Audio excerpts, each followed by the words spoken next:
5 notifications.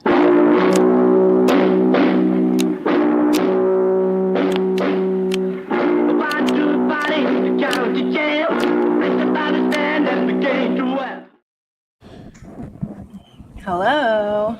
Hello. Happy Monday. Monday, happy Monday. Have a manic Monday. Just another manic Monday. Oh, there. That's what it is. Hold on, I have to find my baby. You have to find what? Meg vapes? You vape? This is a bombshell in the community of party crashing. Apparently, our esteemed co-host Megan is a vapor. Meg vapes. Breaking news. This is War Powers resolution in Iran. The reflecting pool, and then Meg vapes. Meg That's That What? is a surprise to everyone, isn't it? It's super surprising to me. I can't believe it. I know. This is not the Honestly, Meg I went on adventures with to stop. I got those little like Zines in whatever they're called, but it's just like I need to fucking quit. I was able to quit when I found out I was pregnant. I did not. The minute I found out I was pregnant, I did not. I was like, I'm gonna have to fucking figure it out. I went through withdrawals. It was fine. I also came off of Adderall. But then, like, Trump came into office, everything was stressful as fuck, and I just, like, texted my neighbor being like, can I have a cigarette? So then I picked up cigarettes again, and then I switched to it, and I'm just like, how did I quit so fucking, I quit alcohol cold turkey, I quit, like, why was it so easy? I don't know. I can't do it all unless I'm pregnant? I don't know. Those are pretty high stakes. If that's the case, I'm never going to quit nicotine because I don't think I'll ever be pregnant, which is a big inshallah. No, I'm just kidding. I'm so glad because that's the hardest thing ever to be in human history. GFX and Stream promo. Thanks for the retweet, guys. Whoever you are. I basically just said on Connie's thing, I said they are live on my hacked Twitch account. I made that account for Hot Girls for Buddha Judge. What the fuck? And then I commented our little thing here. So if you're coming to Twitch, we have zero watchers right now, but that's fine. I don't care. We got 4 people in the Instagram chat. Say what's up. If you come to Twitch, we'll make a little prize for you. That's about as much promo as we got in us. Meg, are you tired? I'm tired, man. What are you tired?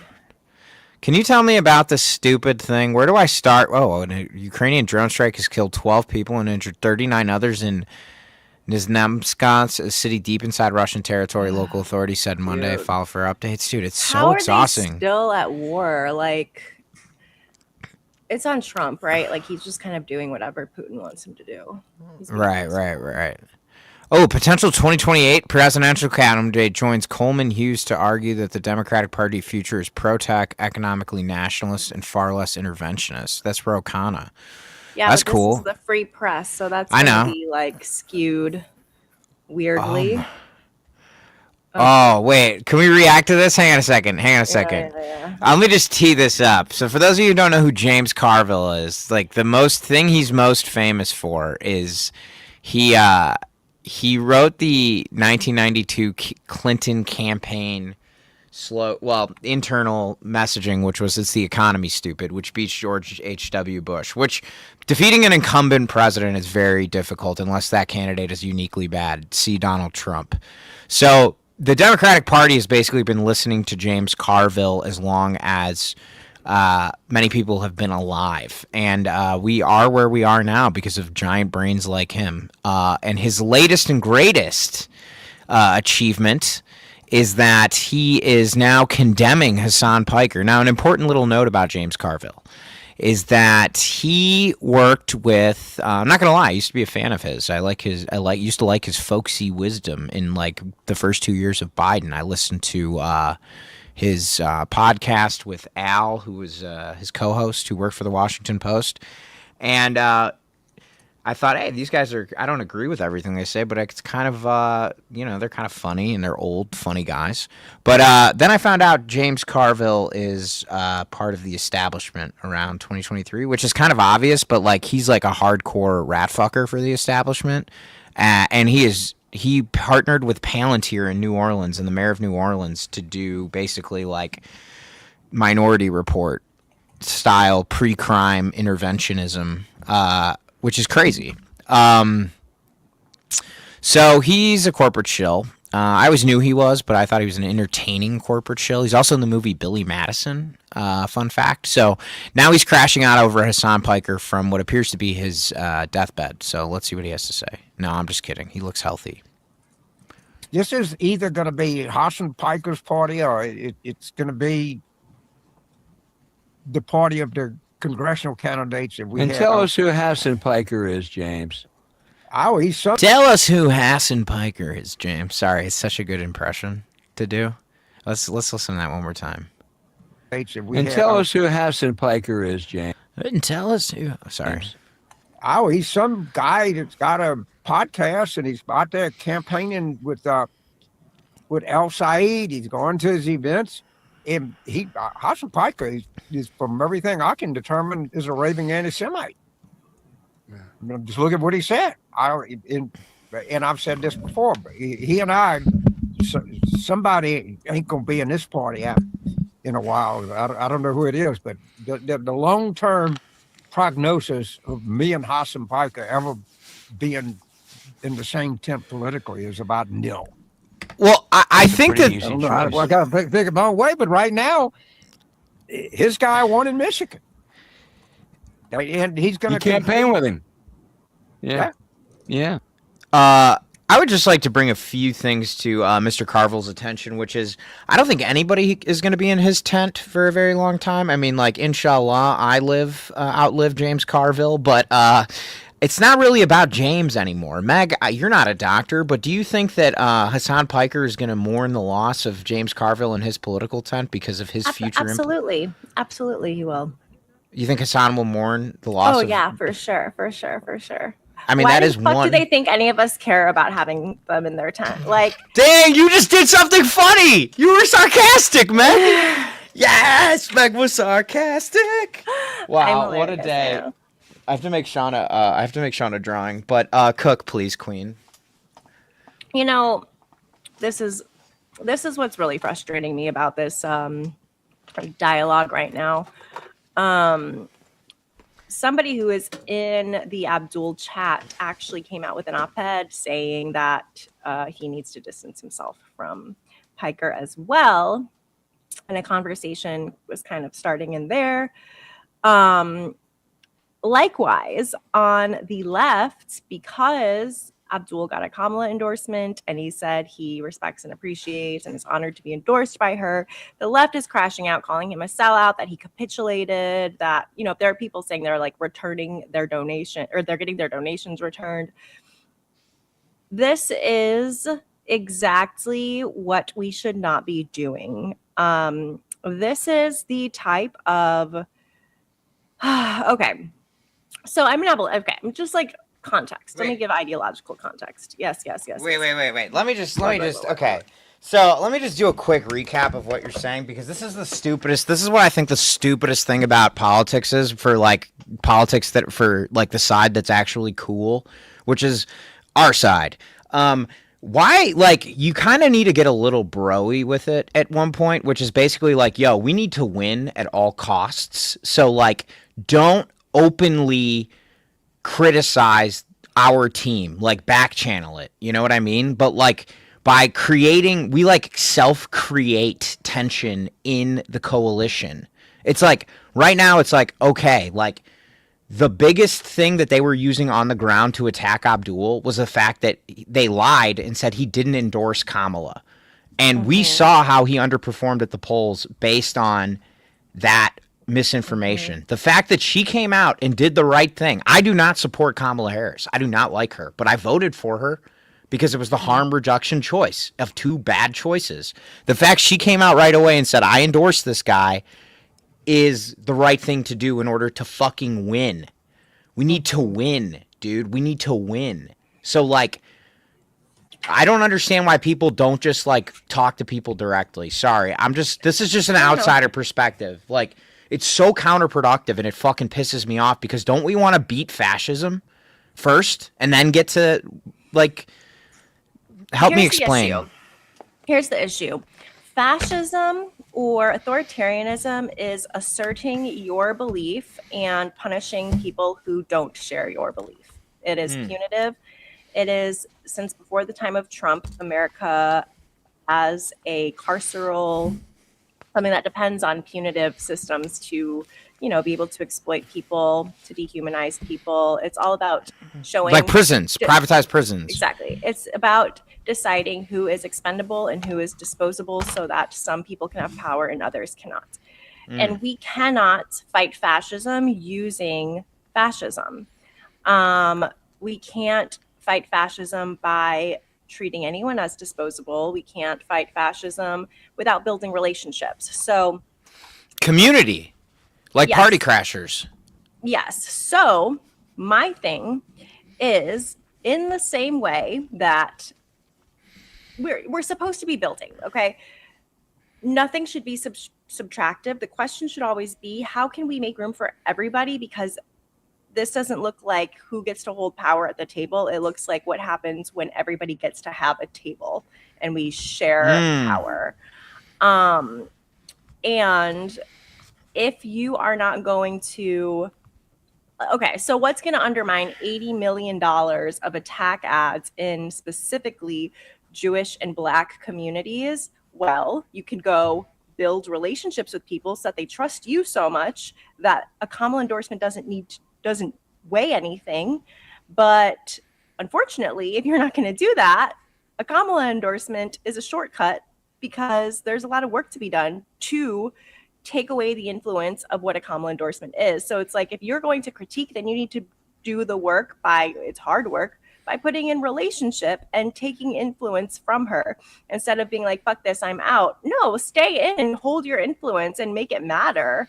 That's why I respect Curtis. That's why I respect Curtis Sliwa. When he lost the mayor's race, they're like, so you're going to move from New York because Zoran won? He goes, I don't move, I improve. Say what you will about Curtis Sliwa, but I always say that, bro.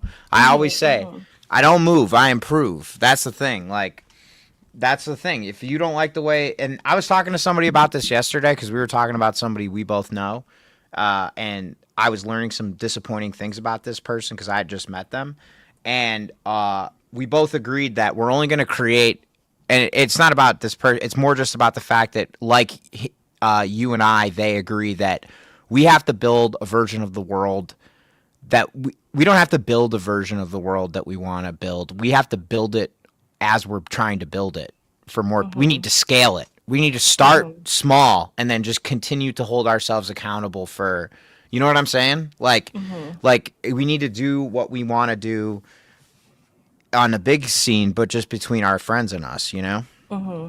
Yeah. And like, that's like part of that is being like, yo, like, if you know, don't move, improve. We want you here, and we want we need all the help we can get. It's like Star Wars, you know what I mean? It's like it took all those little X fighters. There wasn't just, I mean, Luke was the one who blew up the Death Star, but it took a lot of guys, you know, and girls.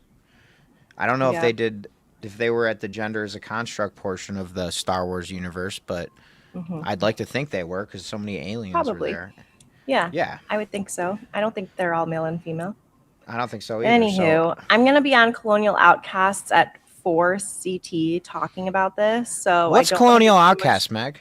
That is our friend Greg Stoker and Mark Wayne's podcast. So who's Greg Stoker? Talk to the lefties.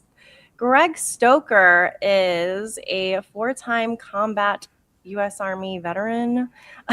He is seriously? lefty 4 times? Yeah, I think so. I didn't know that. Oh, sorry. Rajan's asking me if I want chicken fingers. Yes, I do. Tell him, yes, no, thank please. you.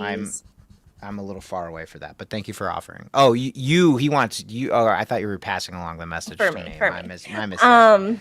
So he is now like a big time anti-war, anti-imperialist activist. He's currently running for Congress in Texas. He was on the veterans delegation of the Global Smooth Flotilla, which is when I really first met him because I was helping to organize for their interception and to bring them back from Israeli prisons. So that is how we got to know each other. We've stayed friends since then. But he is very much like, a radical lefty. And I think it'll be a fun conversation, but I definitely don't have the upper hand because I'm going to be with the radical lefties who disagree with me. But he's a friend and we're only changing through relationships and through talking and hearing each other out. So that's what we're going to be doing. And so that's why I don't want to talk too much about this right now because I don't want to come back burnt. No, you're good. I just want to say that I didn't know that about Greg's background, but I knew he was a veteran. But great guy, very nice. Lovely. I met him at the. He's a good friend. He's good people, as we say in Chicago. All right. We don't need any more. What is going on? We can take a break from Piker, Abdul, Kamala talk so that I can just have a fresh brain going into that before I have all the leftists attacking me. That would be amazing. Can we do badass EBG journey while taking I think freezing your eggs is a great thing. Okay, here we go. Trump says the U.S. is only semi-negotiating with Iran after Tehran set out new demands for reopening the strait that include compensating Iran for war damage. I don't want to... Oh, this is the chick who worked for Haley Stevens, who also works for Palantir, which is funny that she's... Crooked's long play host, Jennifer Palmieri. What else is... Let's see here. Max bill to force Amazon to hire delivery drivers directly. Let's see. Can we see what Zoran's doing? Will that be good? Sure. I feel like I'm just burned out of politics right now. Okay, let's find something. Let's go to TMZ. I think I'm kind of burnt out too. I'm going to the... Let's see what's on TMZ. What the... TMZ always freaks out with the ad blocker. Also, can I just tell you, I've been staying in this... Wait, can you see what they said about Nolan Wells? Who's Nolan Wells? Go up. I want to see the headline. Oh. Ew. So Nolan Wells on the 4th of July went to Horn Island in Mississippi with a bunch of friends and never made it back home. And his body was found the next day, but it's been really shady. Everyone says nobody saw anything. There's a lot of discrepancies. Officer Brandon Tatum is a bad guy. We don't like him. He's the anti-black guy. So it's that is the guy that, of course, these white kids went to his podcast first to talk. And he's just don't want to platform him. Don't want to, we don't want to do any of that. I never really trust anybody who, this is just a side note, little kind of litmus test. I never really trust anybody who uses their official title for an entertainment thing. I really respect Michael Fanone because he's very true to himself. I don't know what his politics are, but he always was on the right side of history and always was yeah, these guys are all weak. He had me on his show, actually. He's cool. He seems cool. Yeah. He seems really cool, but it's not the Officer Michael Fanone show. It's just the Michael Fanone show. He's this is who I am. TMZ, you guys went to the dark side. Duncan, if you got any articles about pop culture, look at Sports 98. Look at what this little misogynist said about our friend. Hey, Sports 98. If that's in your YouTube title, that means you're probably an incel. You are banned and deleted. Fucking tools, man. These kids on YouTube. This is unrelated, but given the religious doctrines being used to push through policies in government right now, do you guys think unprogressive ideas and all religious beliefs that exist should be attacked too? I know there are a lot of talk about respecting religions, but I'm just wondering if even possible, given how some religions' doctrines are so regressive. Duncan, that is an excellent question. I don't think we have the bandwidth to discuss something like that, but if you have I can discuss it. Wait, but I want to do celebrity news. Okay, we'll do celebrity news. We'll get whoa, what the... Lauren Boebert's son busted on child... Oh my God, what?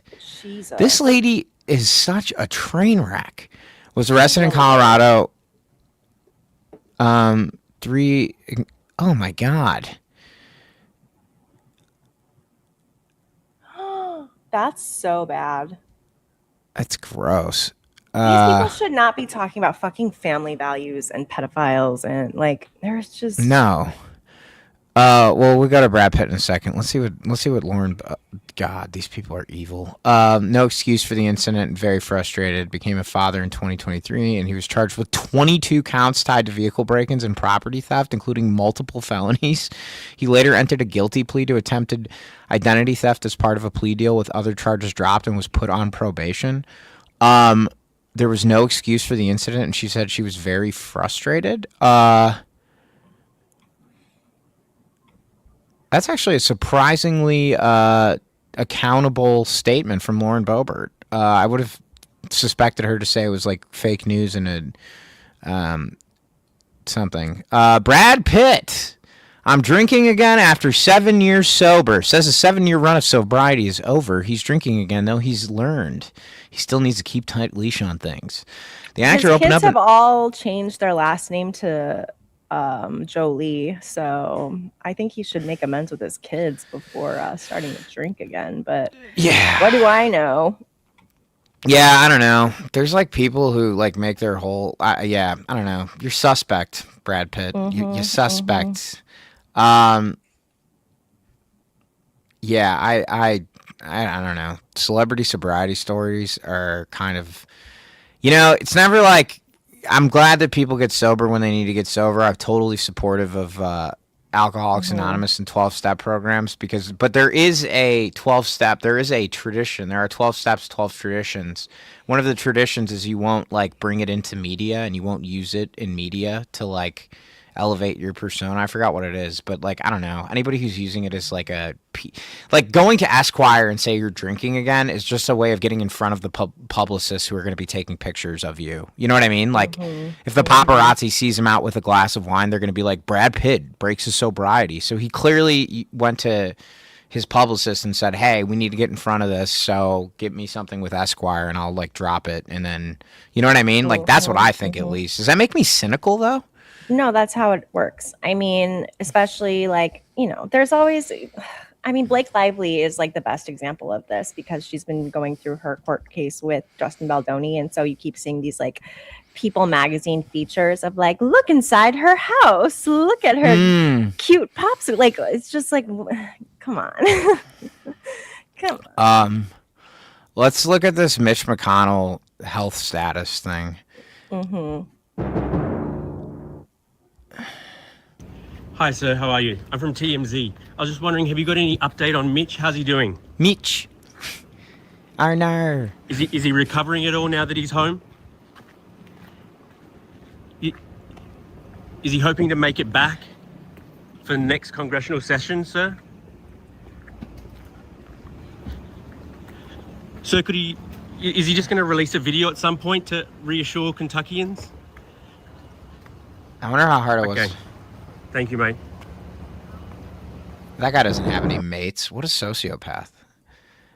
I mean, what would you do from a comm standpoint? Would you just ignore the guy?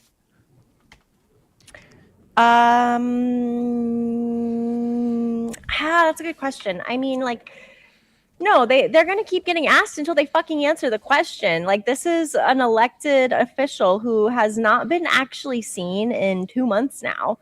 Like, you got to give something. It's actually insane. I was talking to somebody about today. This kind of goes into this thing. I was talking to somebody today about how the Old Boys Network is dead. Like, how like people used to like be like, all right, McConnell's on his deathbed. We need to control the narrative. I want to see everybody on CNN saying he's doing great. It's like nobody can do that anymore because we have the fucking internet. Like, you know what I mean? Like, you have a phone in your pocket everywhere. Like, you can just walk up to his chief of staff. You Google a picture of the guy, walk up to him, and then he behaves like a fucking cyborg. And everybody's like, oh, he's dead. Like, you know what I mean? Like, it's not that hard to discern what's actually happening here, which is that Mitch McConnell is not doing well. And in fact, I think he's dead. But back in the day, they could have gone on with this for years, I just don't know how no one is demanding. Like, is anyone like, it's fine, whatever. Because I think the last vestiges of the Old Boy Network are in Washington, D.C. Like the only people that can make them answer to one another. But they lost Lindsey Graham. The good news is there's only like 500 of them. And most of them are over the age of 70. So like it won't be long.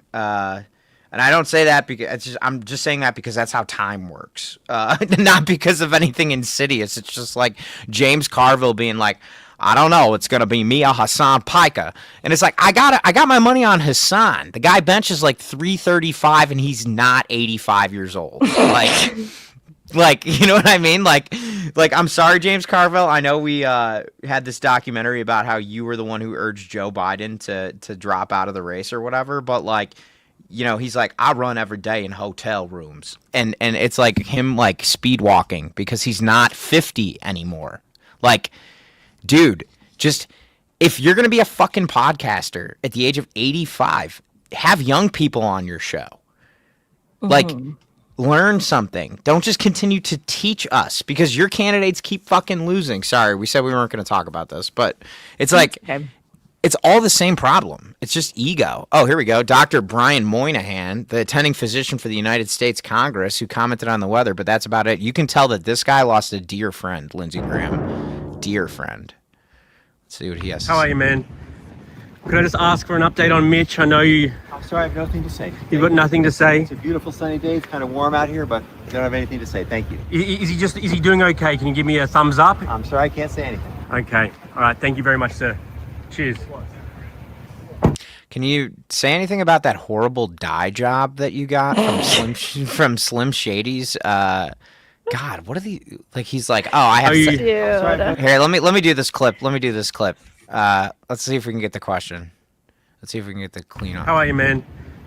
Could I just ask for an update on Mitch? I know you... I'm sorry. I'm sorry. I can't do anything. I got to go to play golf with the Thomases at Chevy Chase Country Club, and I'm really looking forward to it because I hear that Clarence got a new driver from Harlan Crow. So, yeah, we're going to keep up on that, and then I'm going to check and see if Chuck Grassley's still alive. Oh, dude, go to X and look up Abdul Peter Thiel's boy. I don't think Oh, cool. Abdul. I love that guy. Thiel's boy. Peter Thiel's boy. Mm-hmm. God, he's so cool. He is pretty cool, dude.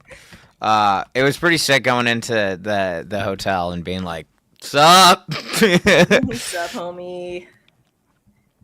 Smoky-eyed sociopath. Love that. Did you find the thing, or should I find it? Yeah, it's right here. Oh, wait. My bad. It's here, but I don't have it shared. In case you missed any of that, he said that the Democratic Party wants people who hate the idea of even private property ownership. It's very popular in places you wouldn't expect. Speaking of Michigan, he said you hold yourself out as a working class hero who's going to fight for the working class by flooding your state with low-wage immigrants. What's your response? Is that Peter Thiel's boy with that Ohio charisma he's got? That guy. I think we've had enough of him. The last thing that he said that made any sense was hillbilly elegy, after he said that Donald Trump had no business being president of anything. That was the last time he made sense, and then he decided to suck up to power. But that's exactly what this is about. You've got Republicans who'll do anything for power and money, including corrupt their office, just like Mike Rogers has. For the 14 years he was serving in Congress, he took over $1 million from the pharmaceutical industry. He voted 19 times to raise prescription drug prices. And then he helped to architect the legislation that kicked off the opioid epidemic, killing nearly 600,000 people. Why? For money and power. But that's what that party's about. We're trying to get money out of politics to put money in your pocket past Medicare for All, which of course are things that people like Ohio J.D. Vance and Mike Rogers have no clue about because they've always been in it for themselves rather than for the public. Oh man, it's crazy what happens. It's crazy what happens when you get somebody in Congress under the age of 50 and they talk because you're just like, wow, this guy is this person is great. Like they're great. They're a mess. And then you have somebody who's under the age of 50 who happens to be a Rhodes Scholar and a Columbia professor and a public health administrator and a doctor. And then you have that. Look up Sky News, Abdul full of shit. Okay. I haven't been on the internet. Everybody knows I'm growing a mustache, so I've been trying to respect the mustache. Abdul, full of shit. Sky News. Okay, 1 second. I mean, I'm sure. Here we go. There it Here we is. go. Okay. Dude, love the Mog. By the way, just putting his hand on his shoulder, being like, "What's up, he friend?" was telling him, okay, well, there's a longer. I would find the clip from the beginning Okay, let's see here. because it wasn't "What's up, friend." He was saying, "I don't have time to talk to you," and then he's like trying to say goodbye to him. Just do Abdul Sky News. The Sky News. That's what it did. Let's see here. Go up. That was Sky News. This? Up to the top. It's 14 seconds. No, okay, go down. I should just drive. Oh, here we go. Nope, 14 Is that seconds. 14 seconds too. Oh, well, let's watch the Fox reaction to it. It's hard for me to wrap my arms around how you could be for no police, no borders, no prisons, supporting Hamas, and say some kind of Republican. How you gonna be Oh, they don't 'Cause put the they're clip talking on about there. because they're talking about you have to watch the clip first. Okay, Abdul. Just go to Sky News. Go to Sky News, Abdul, and it should be on their page. All right, let's see here. The account. Sorry, guys. I'm having a day today. Meg knows. Drive, but it's okay. I know you should, but it's fine. We don't like should in this. That's judgment. Okay. Sky News. Where would it I be? can judgment. A couple. You can weeks ago. judgment me because you don't judge I'm me. allowed to But judgment. don't judgment me. It's like remember that time when I said, "Meg found. Look what I found. Look for what found What I." did you found? No, yeah. What did you found? Yeah, that was what I said. How long ago was this? 2 days ago. Shit, it's gonna be a while. Can you search their page? Yeah, you can. Just go up. It's fine. I'll just walk you through it instead of do it myself. You can search their page. You have to teach us, man. All right. Don't worry, this isn't good TV, but you don't need good TV. You just need something at your desk right now to think you kill time at probably work. passed it. No, it's August 8th. I'm on 2 days ago. Oh, here we go. Got it. Okay. Found it. Okay, there you At least I don't go. let mine go in the middle of the. Go. Oval No, Office. you can't listen to it. Yeah, start from the beginning. Start. Okay. And he says, if you pardon the language, you're full of shit. What do you say to that? At least I don't let mine go in the middle of the Oval Office. Abdul, how are you doing? I'm good. I'm from Sky News in the UK. Nice to meet you. James Matthews. right now. Just very quick, one question. Not doing it. Donald Trump says that Donald Trump seems to think you're a gift for the Republican Party. What do you say to that? Good to meet you. Abdul, Donald Trump seems Nice to to think meet you're a you, Rob. gift to the Republican Party. What do you say to that? I'm a gift to the state of Michigan, God willing, and hope to win this election. And he says, if you pardon the language, you're full of shit. What do you say to that? At least I don't let mine go in the middle of the Oval Office. Oh my God! He said, I'm a gift to the state of Michigan. God willing. You know what I said? We're going to turn that inshallah to a mashallah, baby. Woo! Mishallah. But it's the I don't let mine go in the Oval Office. Oh, Trump no, I puts know. himself, But the whole you thing, know, dude. It's Just so good. It's so good.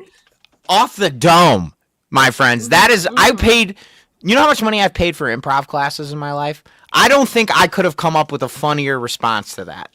That was like so good. He's so quick with it. It's not fair. He's funny. He's good looking. He's definitely got a better BMI than I, you know? And he's got all the stuff that he's actually known for. Funny guys are supposed to be funny. That's all we got to do. But this dude, he's doing it all. Woof. I'm glad, the though. whole fucking thing. He's got the whole package. Oh, man. What a guy. Wow. That is a great response to anything. If anybody comes at you and if, you know, the thing with this is what I always say about politics, bro. Abdul is a hunk, Smooth Bandit.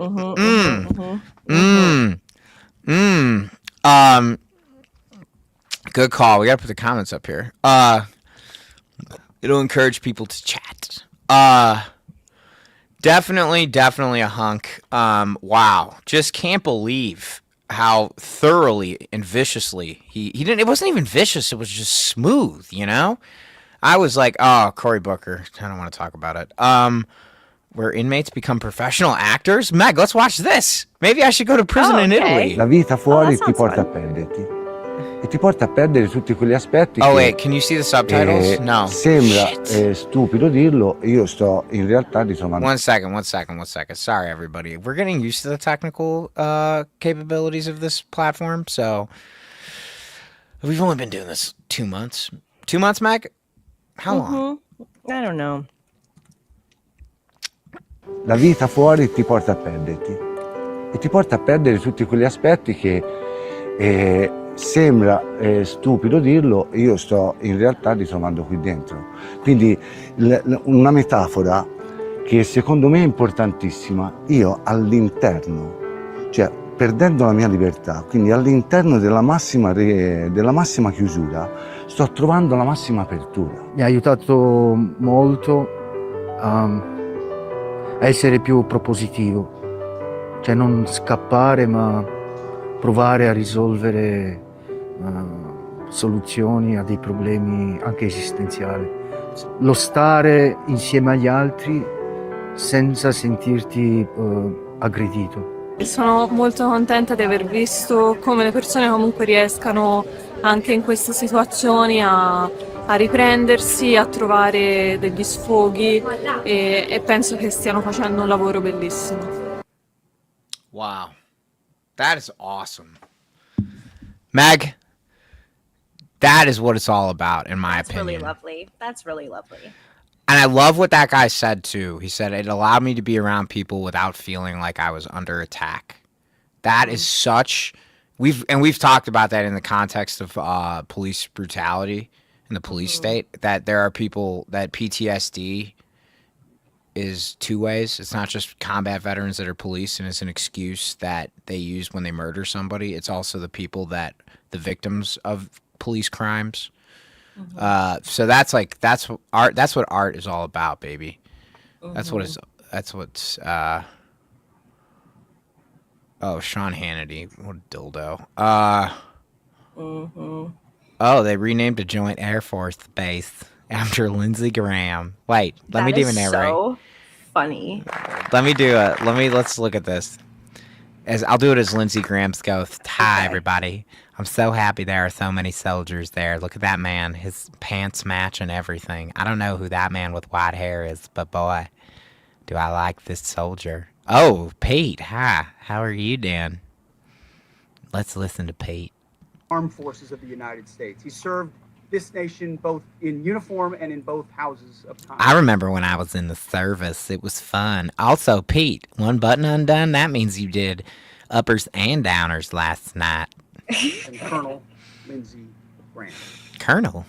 It falls to us to complete the work that Lindsey Graham began and advocated for decades. Yes, and always remember that you have to pay for your work by leaving the envelope on the dresser.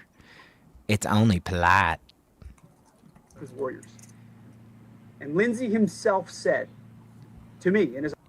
I love going on leave in Berlin because they always have the weirdest clubs.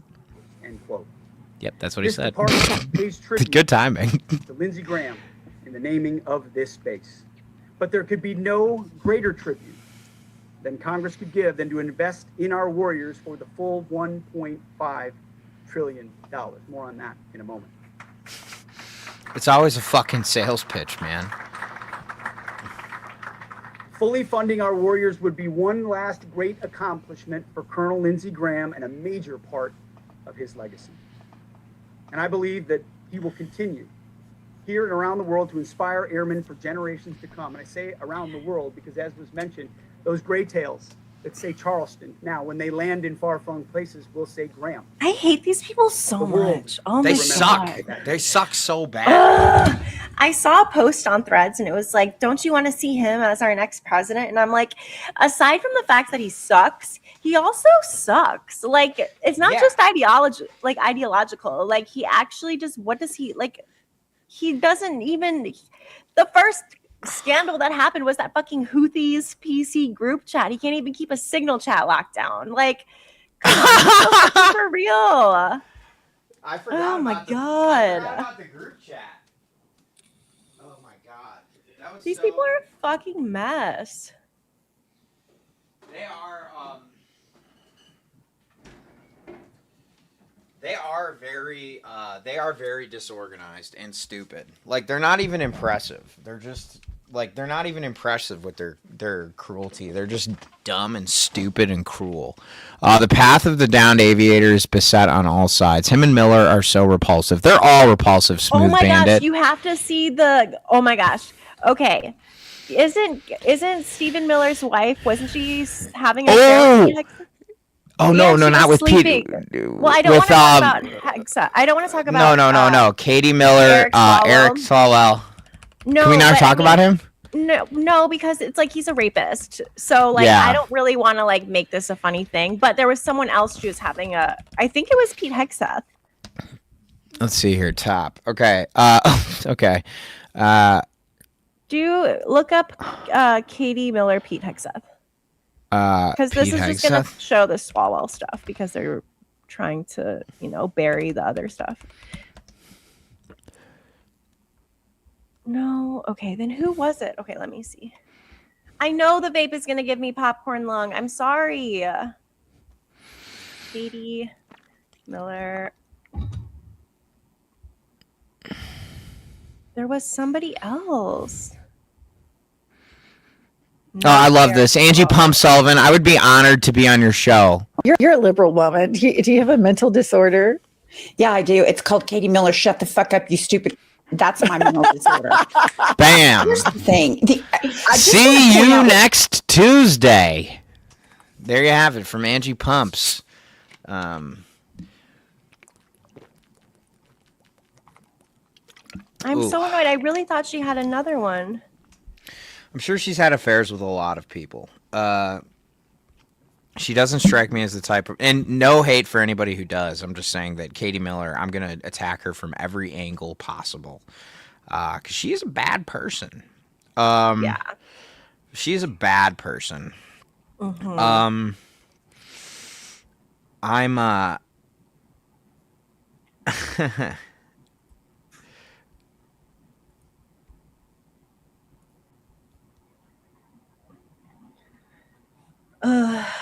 Okay, what else is going on in the world? I don't know, but the Katie Miller thing is, it's, yeah. There's got to be a lot more stuff going on that we're just not thinking of. We're tired, there's so people. much. We're very tired. I feel like we should call it early today. Oh, I know, but it's so early. I might just do some goofy stuff. But if you got to take off, go for it. I could Yeah, just do I feel like I goofy want to prep a little more for All right. the next thing. But I'll drive solo. All right, homie. We'll. I'm taking tomorrow off. You're taking tomorrow off too. But Yeah, we'll be back we're gonna be- Wednesday. Yes, for sure. Can you put it in our signal that if anybody wants to hop on with me, they're more than welcome to? Yeah. And if anybody wants to see me on Colonial Outcasts in an hour, I will be there. Okay, bye. Oh, it's today? I thought it was tomorrow. No, it's in an hour. Oh, Jesus. Okay, yeah, I thought you were... Okay, never mind. All right, we got to go. Meg's got to go prep. She's got to go represent the entire Bye. show. Don't forget to drop the links in the chat, Meg. I did. In their chat or in this chat? Yeah, both ways. Okay, You gotta I'm gonna do leave it. stage and then I'll do it. All right, good. Put it in their chat. Okay, everybody. Meg is going to prepare for a big debate with some very intelligent people, so you're stuck with me. We're going to be doing stupid tomfoolery stuff. If anybody watched the Game of Thrones marathon yesterday, that happened. Well, the finale, it wasn't a marathon. Yeah, I think today, what do I want to talk about? I don't know. Meg's gone. Brad Pitt's sober, which is cool. Oh, no, wait. He started drinking again. Let's see here. Who is this? I don't know enough famous people anymore. It's kind of weird. I don't even know who Brooke is. Brooke Snyder? Who is that? Oh, this is not good entertainment. I'm sorry, party people. We got to find something to do here. I feel like if all we do is talk about politics, it just gets boring. So, I try to keep it light. Oh, Max Miller got drunk, apparently. That was something that happened. The thing that I have been focused on mostly is stuff going on in my personal life, so I don't really want to get into that. But I have been talking a lot about gambling with my friends. I don't know if anybody here gambles, but gambling is a really, really insidious addiction. I used to gamble problematically, which not fun. Gambling is one of those things that I think it's going to be the next opioid crisis. Let's Monday Madness. No, we're going to call Monday Mental Health Hour Gambling. Cool. All right, we're going to rename this segment Steve's Monday Mental Health Hour. I'm going to talk about gambling. Gambling is something that I'm intimately acquainted with. I used to be a problem gambler. I used to be addicted to gambling. I got to the point where I was going and losing. What kind of gambling did you get hooked on? All kinds. If there were 2 raindrops going down a car, I would be betting on it if I could. No, but really my preferred games of choice were I started out playing poker in the 2000s, early 2000s when I was 14. I would sneak into casinos, charitable casinos, underage, and then I would go and play poker. And then in my 20s, they made online poker illegal in 2009. George Bush did that. So I started playing poker in person at real casinos in college. And then I think somewhere in like 2013, 2014, I remember I was upset about something. I don't remember what it was. And I remember one day I was like, why don't I just go to the casino and make a bunch of money? And then so 2 years later and tens of thousands of dollars later, I ended up banning myself from every casino in the state of Illinois and Indiana, which was a very good choice. And yeah, I lost my money. I actually won a lot of money and then I lost a lot of money, which is usually what happens. Usually have like one big win and then you end up doing your best to try and replicate that. It never works out. So if anybody here has got a account on Kalshi or Polymarket or Robinhood or any of the other gambling sites that aren't supposedly gambling, just know that the first time is the best time and it's the only time you'll win. The player has timing and the house has time because all of those plays are long-term losers. That's why I always say gambling isn't gambling. It's just losing. It just takes a while and it's kind of got some interesting plot twists. But, yeah, I played craps and I played blackjack. I did the thing where I thought I had a system. Turns out I didn't have a system. Turns out I was just taking too much ADHD medication, and my system was go to the casino and lose all my money. So, yeah, I did that for a while. My bottom came when I was in my car on the Chicago Skyway. For those of you who know where the Chicago Skyway is, there is a casino in Hammond, Indiana that I eventually banned myself from. I actually can't go to any property owned by that company because I've put myself on the problem gamblers list, which is something I've done for every gambling website on the internet. You have to do it individually. So, as I come across these gambling websites, I just do the info at the gambling website in order to make sure I don't gamble. So I was going to the Chicago Skyway. I was trying to go home. I'd lost all my money playing blackjack that night and a little bit of slots. And I was at the Skyway. I found $10, which is what it costs to get across the bridge, the toll bridge. I turned around on the toll bridge and then went and lost $10 again. Then I went back to the toll bridge and I went into the toll booth and I thought I was going to be able to get through the toll booth. I was like, hey, I left my wallet at home, and the toll booth attendant said, I know exactly what you did with that money. And she's like, if you want to get through here, then you need to get out of your car and walk down this row of cars here because you can't get through, and you need to ask them for money because everybody here wants to get home and you're preventing them from getting home, so I bet you somebody will be nice to you. So that's exactly what I did. I got out of the car. I swallowed my pride. I went and asked everybody for $10, and one person was kind enough to give it to me, and that was my bottom. So, in the true tradition of all addictions, about 6 months later, I finally quit. And you know, people are like, "Oh, you're so open about your problems." For a while, I used to talk about it on stage. I used to talk about gambling on stage. One joke I used to tell was that, and I still do tell it. If you ever see me do stand-up, you'll see me say this joke. But, well, actually not anymore because I'm trying to do, like, I'm doing a new half hour. But, yeah, no, I used to say that my brother came up to me one time and said, the definition of insanity is doing the same thing over and over again and expecting a different result. I told my brother, this is a true story, I said, you've asked me to quit gambling 10 times and I still haven't stopped. Who's nuts?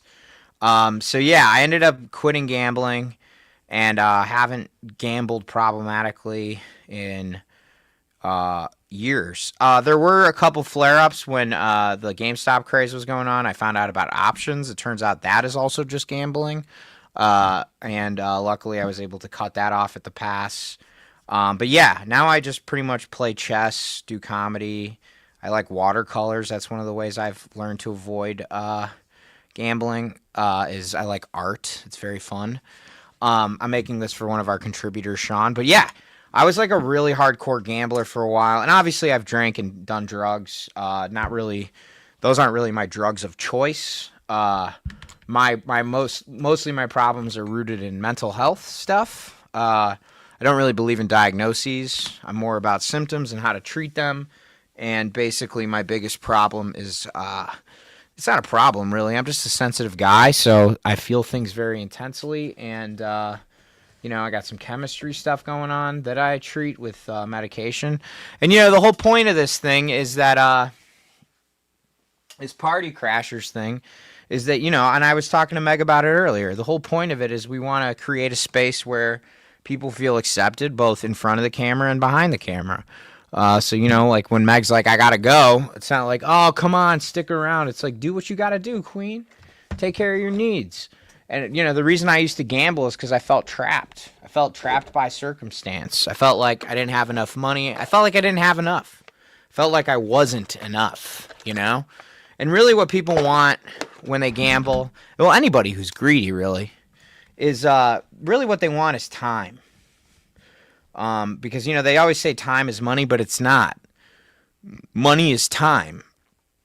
You know, it's just it's the best, it's the worst way. Money isn't about value. It's kind of like Winston Churchill said about democracy, okay? He said, democracy isn't the best form of government. It's just the best one we have right now.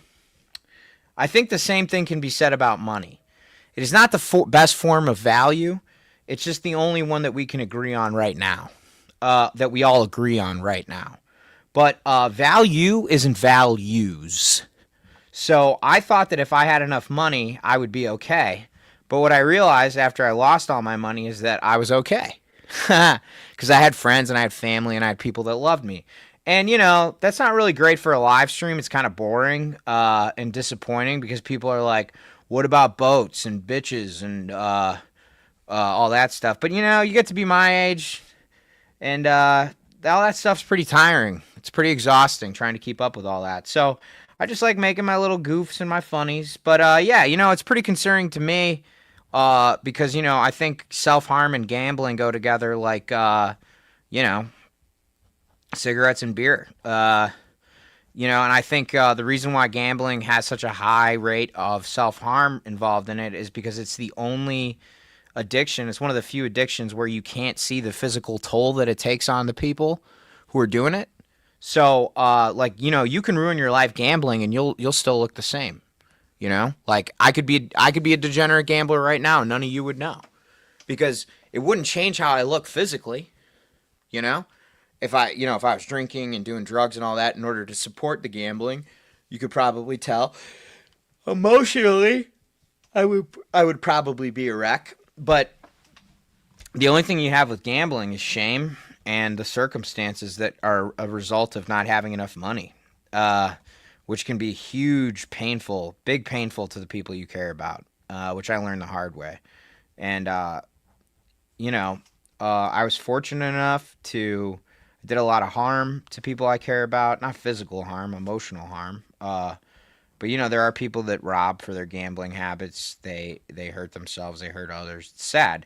And, you know, the thing that really bums me out is that, like, I got through all of this by the time Trump got elected president in 2016. Through 2016, I was kind of dealing with the fallout of all of this. And then, you know, now I'm in a society where our phones have become slot machines. And, like, right now, everything is gambling, everything is cool, everything is Barstool Sports, but, like, and Dave Portnoy being like, hey, I got a slice of pizza and just put a $25,000 parlay on cricket match in Pakistan. Isn't that fun? It's like, yeah, it's fun for Dave Portnoy because he's worth $100 million, but there are a lot of fucking people that look up to that guy who are not worth $100 million. And, like, gambling is going to be the next opioid crisis. There's going to be a whole entire generation of young men that are addicted to gambling. And our government is not doing enough to protect, to educate people. Like, I don't know. For me, I'm always like, don't criminalize something. Just make it, like, regulate it and make things more TDS tards, blow commies gonna commie. Censored Sergeant. Wow, I thought you were censored. Why are you saying all those things? Magaloids owe me gas money.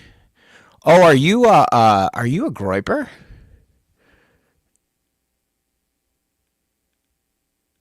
I'm not a commie. Yeah, FLOTUS isn't Lolita Express mail order bride. All right, Censored Sergeant, I am going to censor you. Sorry. He's banned, or they're banned. I suck at poker, but jumped on the Hold'em craze back in those days. Yeah, me too, Smooth Bandit. I was kind of my gateway drug. But anyways, the thing that bums me out now is that, like, gambling is everywhere, and it's, like, the socially acceptable thing, the kind of way that, like, Oxy and Vicodin were back in the day, which took the lives of a lot of my friends that I know. A lot of people I know overdosed or took their own lives because of their drug problems. You know, they like go to rehab and get better, and then they ended up not making it for other reasons. But yeah, no, it's just a bummer to see that. And actually, interestingly enough, there is a whole article somewhere. I think I read it in the Atlantic in 2022, but they said that in times of great domestic turmoil in countries like in France and in Russia right before the Russian Revolution, gambling is always at a peak, at an all-time high right before great social upheaval like revolution or something like that, because basically the masses have determined that the future value of currency is no longer as valuable as what they have in their pocket now, and they've lost faith in the future value of the currency, and the currency is a reflection of what they think of their country. And I find it ironic that we're basically living in the highest wealth inequality ever, where people like Luigi are doing what he's doing and people are cheering it on. And I abhor violence. I don't think violence is good. And I also understand the chickens coming home to roost, you know, because I'm a student of history. And I'm Oregon. There's video poker and Keno in every restaurant and laundromat. Yeah, it's pretty crazy. They have the same thing in Chicago, and it seems like there's a lot of people that are in power that are okay with it, which is ironic because they also supported the bill that outlawed online poker in the United States. So that just goes to show you, I'm pretty sure politicians are not looking after us. But yeah, I mean, I think it's a pretty bad thing, you know, not bad in a judgment way. I don't think anybody who gambles is morally less or more than anybody who doesn't. After all, I know some investment bankers that think that they're very intelligent people. But as Billy Ray Valentine once said in the great movie Trading Places, y'all are just a bunch of bookies. You know, it's just the government. The funny thing about the government is that they tend to make things illegal, and then a few years later, they always tend to tax them and make them legal. For instance, like in the 1920s, you know, alcohol was illegal. Then the government started excise taxing it. There's the lottery, which is actually what African-American street gangs used to run. It was called the Numbers, and Italian gangs too. That was when people say, oh, well, you run the numbers. That means that they would do the lottery, just like out of a deli or something, you know? And So yeah, like it's just the government is always like, where's my end? And then they get pissed off when marginalized people are making money off of it the way they make money off of whatever the last people that were doing it when they called it a crime did it. So that's why I don't think people should make online gambling illegal. I think they should make it highly restricted to people of age, and they should have a lot of consumer protections that make it hard to abuse it. You know, like 90, I think something like 90% of gamblers, like 90% of revenue in Las Vegas comes from problem gamblers. Don't quote me on that statistic. It's just something that I read. The thing about gambling is, especially about gambling addiction, is that the more statistics you learn, the more empowered you think you are. So like, you're like, oh, I'm not shorting the NASDAQ because it's gambling. I'm shorting the NASDAQ because I know better than the people that get paid to sell me options to short the NASDAQ. So it's just all about like trying to get one over on the house and prove that you're smarter than everybody. Very big ego thing. But it feels great when you win. It feels like you've stolen money. It's like being a pirate. You go to a casino, you win like $300,000, $400,000, $500,000, whatever. You win $3,000-$5,000. You walk out, you say, I got a laptop here, I got a nice trip to the beach, but then you come back the next day and say, why don't I want 2 trips to the beach? And then you end up losing 3 trips to the beach. And then, you know, you repeat that process over and over again long enough, and you've lost a lot of money and hurt a lot of people. That's why it's disappointing to me that so many people are gambling these days. I wish that more people took time to trying to help people. That's why I'm talking about it. If you know anybody that's gambling out there, let them know that they don't have to do that. They can, you know, I mean, there are a lot of people who feel like they need to gamble because it's the only way that they can get out of their circumstances. But ultimately what it'll do is just make things worse. And I'm going through a pretty rough time personally myself right now. But I can't tell you, I got to be honest, I have not thought that gambling would make it any better. Most of our problems relate to people. First time I got comped a room at casino, euphoric. Yeah, no, exactly. It feels amazing. Especially when you get free stuff. That's why they give you free stuff. That's why they give you the shows. That's why they give you the drinks. It's all just designed to keep you gambling, right? That's the Las Vegas code. What do we got to do to keep this person distracted? And that's why Vegas isn't doing so hot since the pandemic, because our phones are basically designed to do the same exact thing. That's the thing. Vegas learned a long time ago what now tech companies understand, which is attention is the most important economy. Because as soon as you have someone's attention, you can get them to pay attention. And if you can get them to pay attention, then you can get them to pay. And in capitalism, getting paid is the most important thing. And that's why people say, oh, you're knocking capitalism. You must be a socialist. I don't believe in isms. I just believe in people. I just believe that taking care of people is the easiest way to keep people free. Because if, you know, one thing that really keeps me up at night, people, is wondering if I'll get sick and then I'll be able to pay for the cure. That's really stressful. You know, if I chose to fixate on that, I could spend a lot of time doing that, you know? Especially with my mental health diagnoses, woo-wee! Man, I could worry about my health for a long time. But you know who doesn't have to think about that? Rich people. Rich people don't have to think about that. So now imagine if poor people didn't have to worry about the people that they cared about dying because they couldn't afford the cure. Imagine that. Imagine if rich people didn't have to worry about that because they knew that they could have access to doctors and everybody had access to the same doctors and the same cure. Now, I know a lot of people are going to say, that's naive, blah, blah, blah. This isn't Norway. It could be. Could be Norway. Why not? Cronies ruined capitalism. That's what I agree. This isn't what we're living in now isn't capitalism. This is just the mob. This is just Russia in the 1990s, you know? It's like whoever can sell it off at the cheapest price to the guy with the most money so that they can control state-run industries. And you know who started all this was Ronald Reagan. May he rest in peace. Same with Margaret Thatcher. They decided to privatize everything they could get their hands on. And now that's why we live in a society that doesn't have values. It's only value, people. That's it. No values, just value.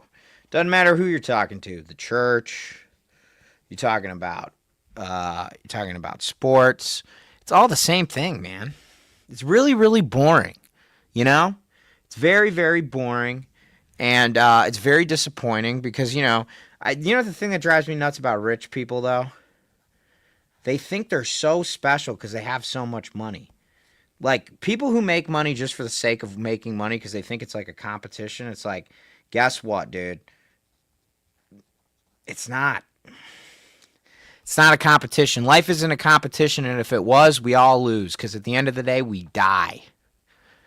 I hate to break it to everybody in the chat, but we all have one thing in common. We're going to die. It's sad. But that's what grief is, Grief is really just the only way that you can measure the love you had for somebody else as the pain that you feel when they're gone. Doesn't matter if you're going through a breakup or you're mourning the loss of a loved one or a pet. The more grief you feel, it means the more you loved them. And that's the thing that rich people don't understand is that ultimately at the end of the day, all they're running from is their fear. Same thing as gamblers. Gamblers are just running away from their fear. That's all things are, really. Fear and love.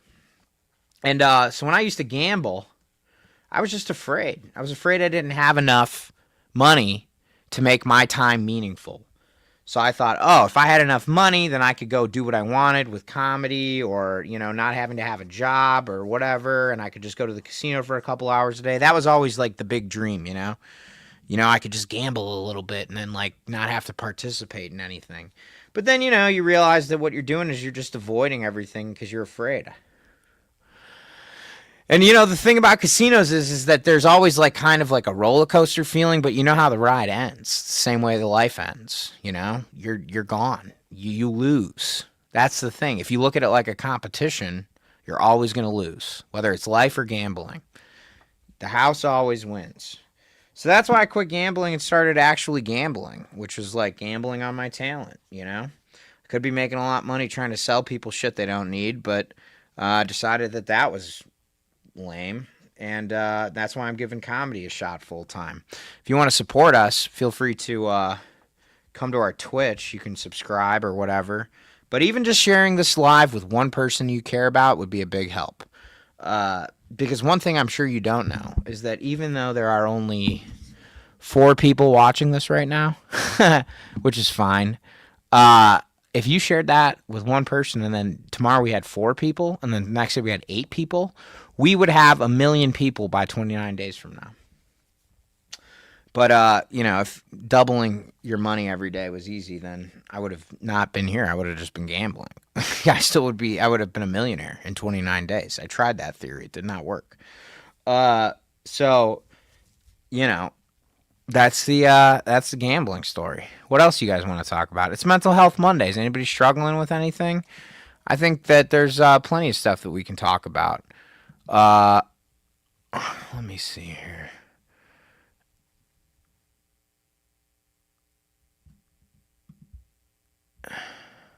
Tomorrow I'm going to see Francesca Hong up in Madison, Wisconsin. She's a candidate that's running for governor of the state on the Democratic ticket. Tomorrow is the primary. Let's see here. We got our mom donification voting guide here. We have 709 voters in our voting guide, people. And we are pretty excited. I'm going to send the link into our chat here. Join our voting guide.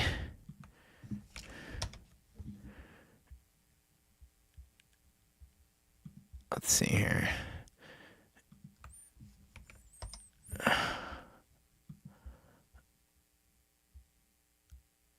And then we can do, be sure to join our voting guide. And if you live in Wisconsin, be sure to share it with people because we have a whole list of candidates that are like Francesca Hong that, we call it the Mom Donification Voting Guide for a reason. We believe in progressive politics. We believe in, Francesca Hong is actually the person who I stole the idea about for being free in terms of socialism because she said that people are free of worry with socialism, I don't know. That's what it's all about. That is what it's all about. Where is my guide?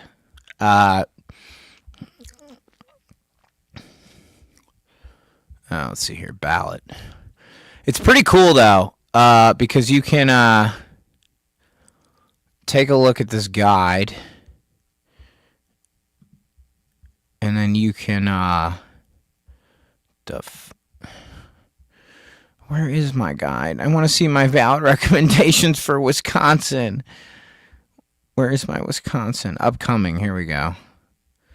August 18th. Oh, maybe we didn't do the Wisconsin recommendations, but still do it. Let's see here. No, we definitely did Wisconsin. So yeah, join our voting guide. Francesca Hong's great though. Oh wait, you can't see my voting guide. Oh, I sent it in the chat. Okay, good. Yeah, so we don't want AI viewers, thank you. Streamboo.com. I don't think I did a good job for Sean here, so I'm going to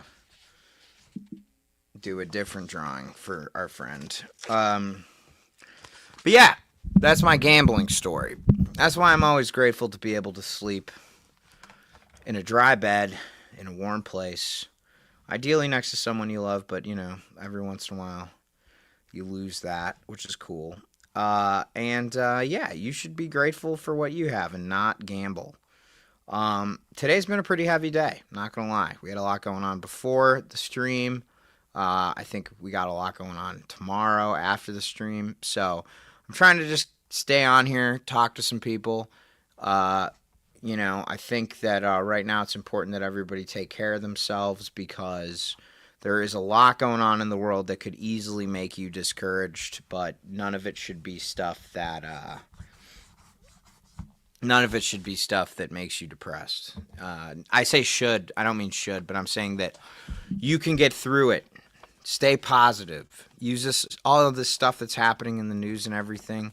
Use it as a reason, not as an excuse. Use it as a reason to create. Yeah, it is Nick from the first rule. It is, everything is heavy right now. But you know, you can either use it as a reason to create or destroy. It's a choice that we all have at the end of the day. Am I going to create something with my community, or am I going to create something that destroys it? It may be profitable. It might make a lot of money. But at what cost? Create, baby. That's what I'm talking about, Nick. So, yeah, when I get down, that's what I try and remember. That I could be worse. It could be I could be trying to get past an Indiana toll booth, trying to bump $10 from some car because I lost all my money gambling, or I can just choose to accept the circumstances I'm in and then make the best of them. That's what my uncle always says. He always says that the only two things that you can control in life are forgiveness and accept. Is what you forget, who you forgive, and what you accept. So, you know, if those are the only two things that you can control, then control them. Forgive who you gotta, and accept what you have to in order to maximize the circumstances you're in. Because if you don't do it, if you just refuse to accept things, that's suffering, man. That's where pain comes in. And if you choose not to forgive someone, what that just means is that you're holding on to that anger because that's where the love used to be.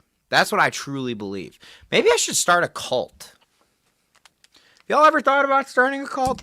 I'm just kidding. I would never do that. But I want to start a community.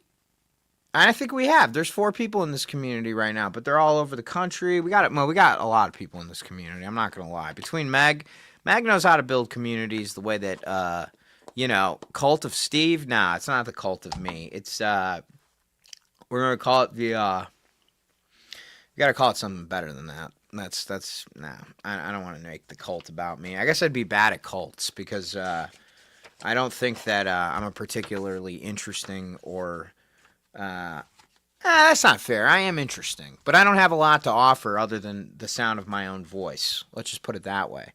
And any cult leader who thinks that the sound of their own voice is worthless is a shitty cult leader.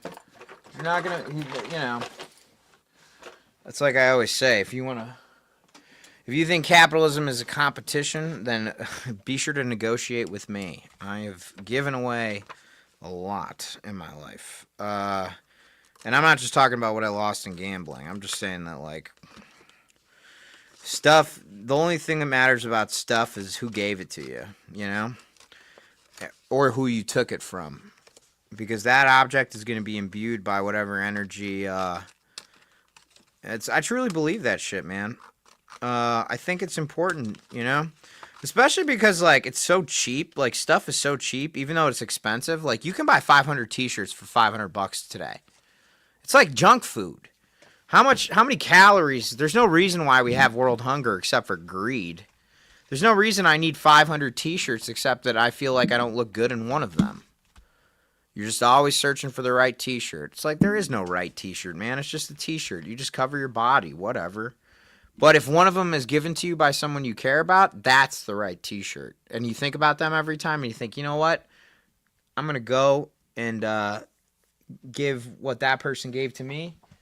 I'm going to go give that to somebody else. Now we're cooking with gas, party people. That's why we're calling this Mental Health Mondays. Meg had to go do a thing. She creates little segments with her friends. I mean, all of her friends are my friends, too. I mean, we don't have the exact same friend group, but we have a lot of the same friends in common. And, yeah, that's what we're going to call it. We're going to call it Mental Health Mondays.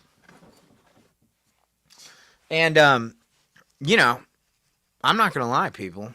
I'm not struggling with my mental health, but I'm going through a life transition right now that is, it's been very challenging. It's been a very challenging couple of weeks, 4 weeks.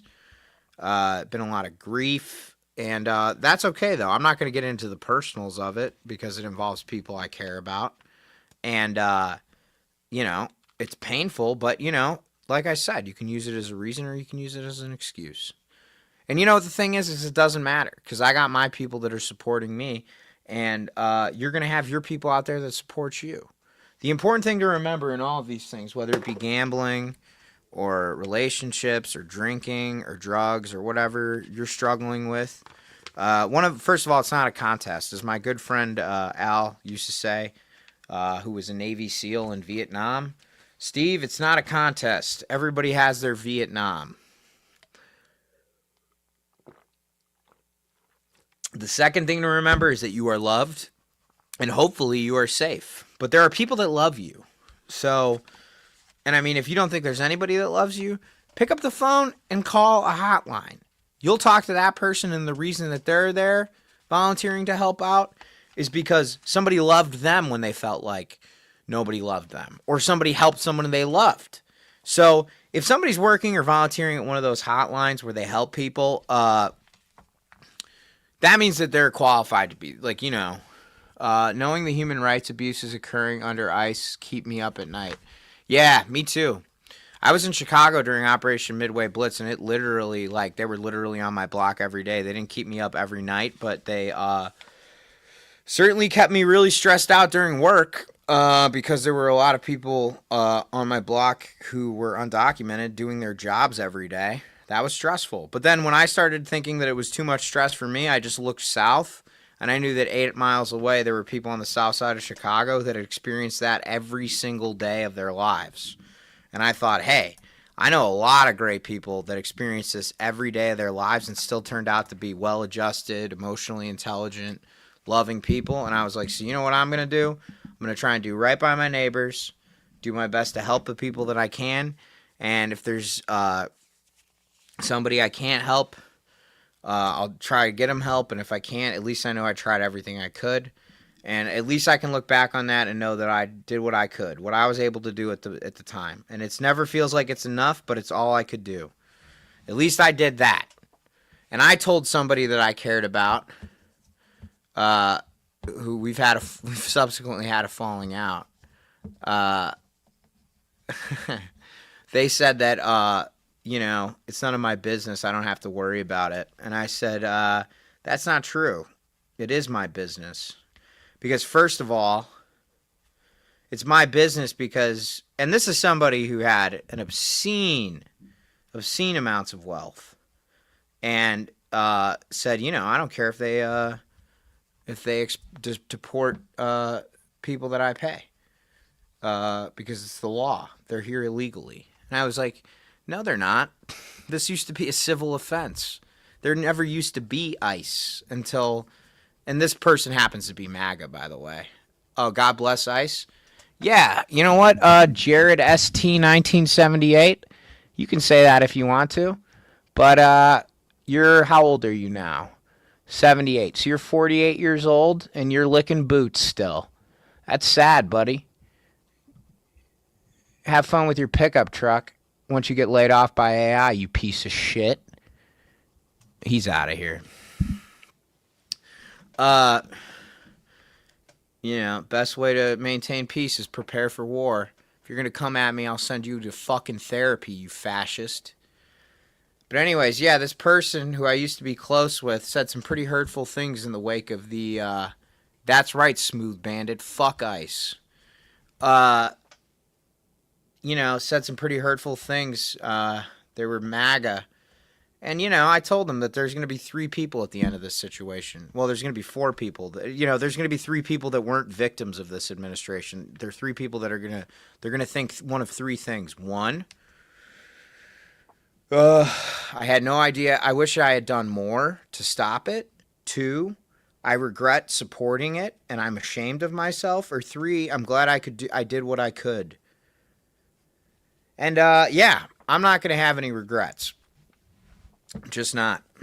Not all of us can stop what we're doing and fight this shit full time, but if you look at the people that are actually fighting back against the human rights abuses that are taking place every single day in our country, most of them are just regular everyday people. I know single moms who have raised thousands of dollars in mutual aid for people that are victims of the ICE kidnappings. I know people who are just like regular people who went on a flotilla to Gaza, and they were just regular people, There's all sorts of people doing all sorts of incredible things right now. And we have them on our show. It's amazing. We have people that are, they go to Ivy League schools to study the law, and now they're using their law degrees. Third generation Antifa. I love it, Smooth Bandit. And you're right. They are being essayed in private prison camps, aka prisons in America. There are people that are human rights lawyers that could be making millions of dollars practicing law at some fucking trying to defend Abbott from, having to pay cancer survivors. But instead they've chosen to dedicate their lives to giving the voice to the voiceless, And I know that it's like, oh, this guy's going to become Bono or some shit. It's like, nah, it's not about all that shit. It's just about doing the right thing, Leave it better than you found it. This particular person who's MAGA, one time I told him, I said, hey, the whole point of this exercise called life is to leave it better than you found it. That's what I learned at my cousin's warehouse. It was the first job I ever had. And that guy said, no, the whole point of life is to make my family happy. And, that's sad because that person definitely has more money than me. But, I don't know. Who do you have to hurt in order to make your family happy? How many families do you have to hurt? There's probably a lot of people, including Donald Trump, that just think that the right thing to do is make their family happy. But look how many people he's hurt and how many families he's hurt. I'm not saying that this person was hurting families. I think by all measures they were a good, quote-unquote, good person. But, never committed any crimes or anything like that. But, all gains are, not all gains are ill-gotten, but it's certainly easier to make gains if you're causing ill. That's what I always say. Hi, best buddy. Start panting like dog. You know what, Jacob? Sure, if you gave me $10, I would do that for you. Nah, I'm just kidding. You can't buy me, man. I'm far more funnier than anything that you could come up with, including abjectly humiliating me, if that's what your kink is. But you should go to OnlyFans, though. I'm sure that there are some talented people over there that would do that. Not that there's anything wrong with that. I'm just saying I'm a comedian. I'm not a sex worker. Nothing against sex workers. I think that they do great work. It's just not my bag. And the key to sex work, the first rule is you have to be respectful and everything has to be consensual. So, Jacob, I will not be panting like a dog for your, a person can be two things, Steve. Yes, that is dialectic. Dialectical behavioral therapy, very good. For those of you who have never tried it. Definitely helped me get rid of my gambling problem. Well, I never really got rid of my gambling problem. I just avoid it for the rest of my life. We're almost at an hour and a half here. I got 5 minutes left. I got this thank you note for our friend Sean. Little cartoon of his dog. I went with a darker color for the couch that the dog is on. And I kind of regret it because the dog is black. So I'm going to have to fix the couch, I think. But, yeah, we have interesting people like Sean on all the time. I think this week we're going to have Eliana Shinea on, who just wrote a really interesting piece about the city-owned grocery stores in New York that Zoran is introducing, which is really cool. So I'm going to have her on Wednesday to talk about that. Eliana is super cool, super good people. She does correspondence for Courier, for Young Turks.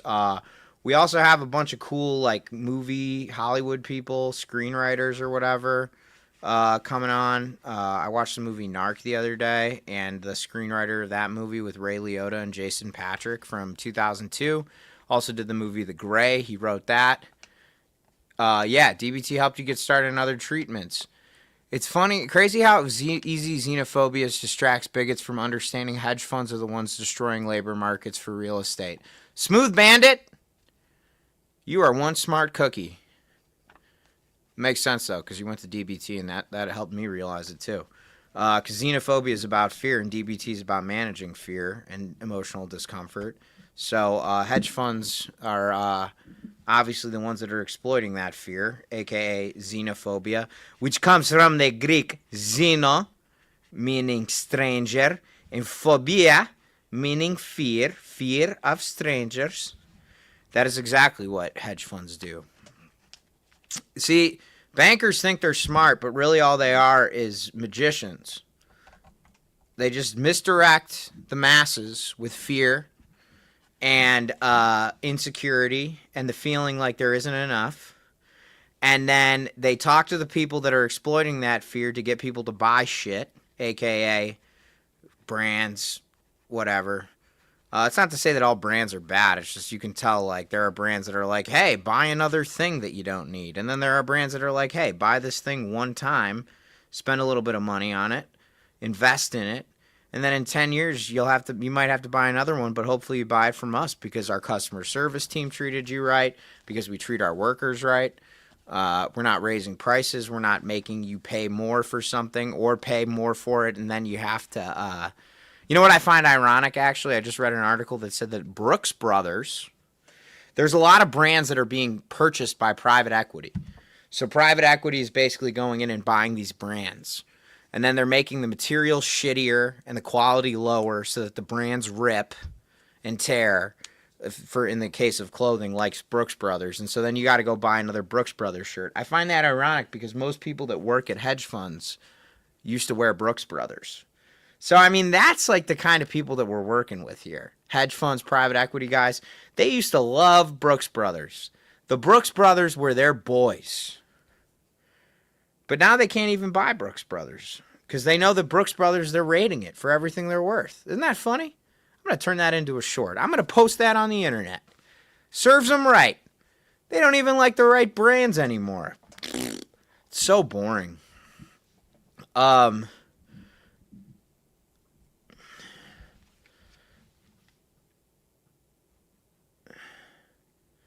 Man, it's boring. One of the most disappointing things about the 21st century is that most of the world's problems can be chalked up to the actions of boring, fat, white guys that are all afraid of dying. Tapatio just got absorbed by private equity. Man, Tapatio? That's the first 4 letters of my last name. I love Tapatio hot sauce. Private equity. Psh. I'm gonna make myself a public nuisance to private equity. If anybody knows anything about private equity or where I could reach those people, please let me know. We need to pull some pranks on private equity because they took down Red Lobster, and now the guy's talking about AI. AI is the other one. I want to call the customer service department of AI and say, you suck. Nice head. Thank you very much. I've had it on my shoulders my entire life. It's gigantic. Somebody once told me that I look like Patton Oswalt on Ozempic. So I got that going for me if streaming doesn't work out, which the prognosis isn't good, but I'm having a lot of fun, so fuck them if they can't take a joke. What do you think of my mustache, Bruce?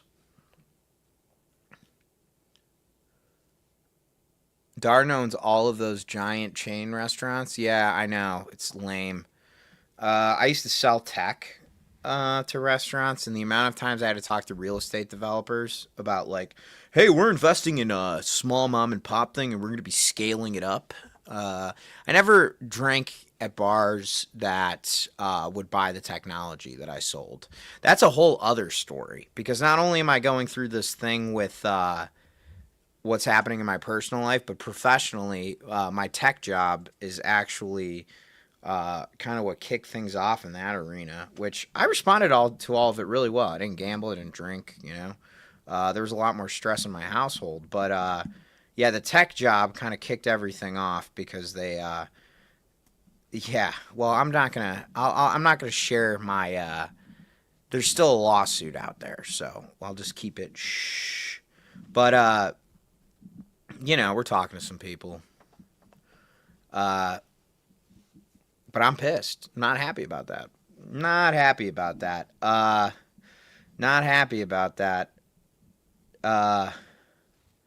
So, yeah, it's been a tough year for me. But, it's also been a great year. It's all been a great year, too. Because the thing about it is that, knock on wood, I'm healthy, which is huge. My family's healthy, also huge, knock on wood. So that's all positive stuff, I've slept outside before. Not a big deal. Slept on the Blue Line before, which is the train, because I didn't have anywhere else to sleep.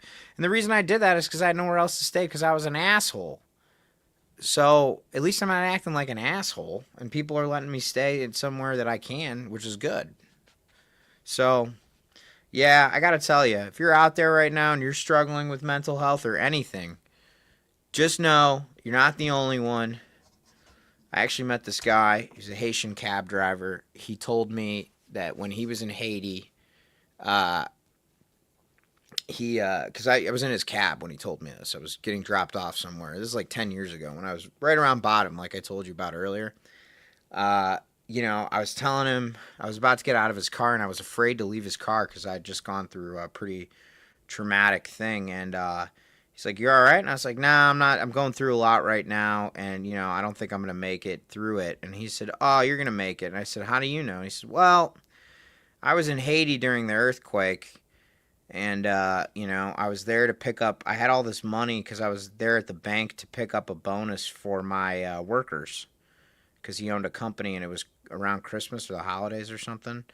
And he said, there was the earthquake, and then the building collapsed on me. And then I thought, man, I was always worried about money. And now I got all this money, but now I just want to escape this building that's on top of me.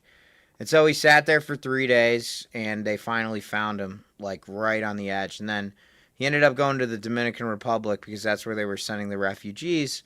And they said, he said, I went and saw the doctor, and the doctor told me, hey, I think we're going to have to amputate your leg unless you come up with some money. And he thought, Jesus, man, I had all this money when I was trapped in the bank, but then they pulled me out, and there was none of the money with me. So what am I going to do? I'm going to lose my leg. I survived this horrible thing. Then he went walking down the street, or, with his crutches or whatever, and someone saw him and said, hey, if you need any help, you can go over there. And they went over there, and they gave him some money, and he ended up saving the leg. So anyways, the long story short of this whole entire episode was that he looked behind me, and he said, yeah, 3 days. Isn't that crazy? made me certainly feel grateful for everything that I was going through at the time, which was not fun. Because at least I was not trapped underneath a bank due to a earthquake that no one was helping me with or my country with. And so he said, don't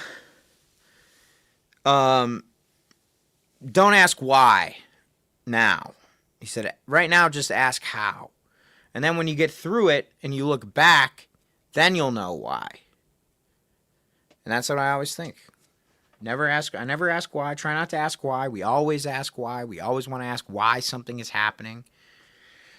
But if we just stay present and ask how am I going to get through this, we'll look back and we'll know when the time is right. You know. And so, yeah, that's what you got to do if you're going through a tough time. Ask how. Make the next right choice, and you will get through it. I promise. I am living proof of that. And I was talking to my friend today on the phone. I talk on the phone a lot because I'm a millennial, and that's what millennials do. I talked to my friend, and they were telling me about how as comedians, we're always supposed to put on this like brave, funny face for the world and never be sad and any of that. And he said, you know, what you guys are doing on the stream is great because I can see, you know, you're taking a lot of the conversations that we have and you're not having the private conversations where we're helping each other out with our problems because that's private stuff. But we're taking the Taoist cab driver. That's right, yeah. You know, he said it's cool that you're, you know, showing people that, you know, comedy isn't about making people laugh and talking about who your favorite stand-up is. It's about seeing what's going on, whether it's politics or music or movies or private equity or whatever, good and bad, and just trying to see an angle. That's the whole thing, man. It's just you got to just look at the angles. Not like, you know, a con man or like a bank robber, but like, you know, you just look at it and just say, this is how I'm looking at it, but then just look at it from a different angle. And you'll find the joke. I don't really like Judd Apatow, but he did say one great thing about comedy. He said, if you ever want to look for the joke, figure out where the fear is in the room and figure out where the love is in the room, and then figure out how the fear is getting in the way. And I don't know. It didn't seem that funny when he said it, but I think he was. I think he's right about that. I'm not a huge fan of his films and some of the people that appear in them. No offense, Judd, but gotta say that was another one of those little quotes that saved my life. There's a reason that they're written down on my whiteboard over there. So yeah, you know, life is pretty funny like that. There's always like little things that you pick up, and then you leave some of them, and then some of them you hang on to for a while. Sometimes I misquote people. That's crazy. But I never really think of it as a misquote. You take what you need, you leave the rest, right? So, you know, if you think of a quote or something and somebody starts quoting you a bunch of stuff, it's like, that's cool. Did you remember it because you care about it, or did you remember it because you memorized it so that you could impress people? Because, you know, memorization is not meaningful. It's just an impression. You know, it's basically what you do to pick up chicks at bars, like in Good Will Hunting. So we beat on, boats against the current, borne ceaselessly into the past. I have a fantastic memory. That's part of the problem.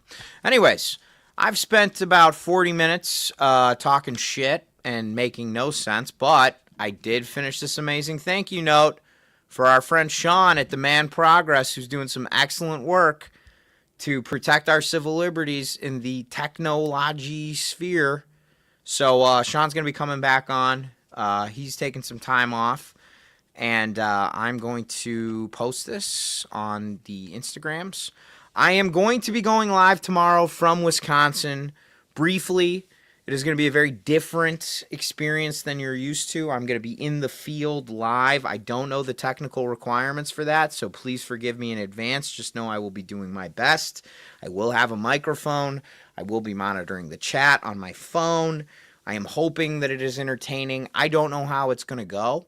But there are going to be some interesting fucking people there. And I think you're going to have a good time. So, party crashers. Where are you? Cool. That's what they do in hooligan, soccer hooligan, green shoot hooligans. You'll never walk alone, as they say in the Liverpool terraces. Terraces is what they call bleachers in England. I'm going to get off stream now. Love you all.